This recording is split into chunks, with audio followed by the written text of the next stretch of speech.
creamy pasta. Nagluto ko sauce. Dayon, ang chicken, gisit aside na ko. I-roasted na ko ang broccoli. Dayon, ang pasta is i-separate na ko. Kaya dili sila gusto o i-mix bitaw siya daan.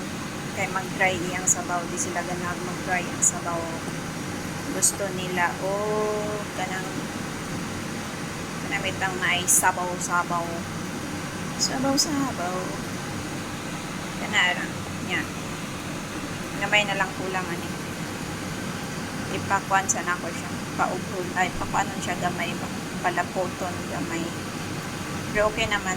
Kaya initon naman po niyon yan. Para dili siya mag-dry ba. So, marang. Ang panihapon.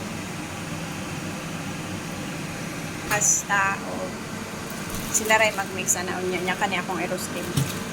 Sila na mag-mix na niya. Kung gusto na sila mo kaon. Basta kay giandam lang ako siya.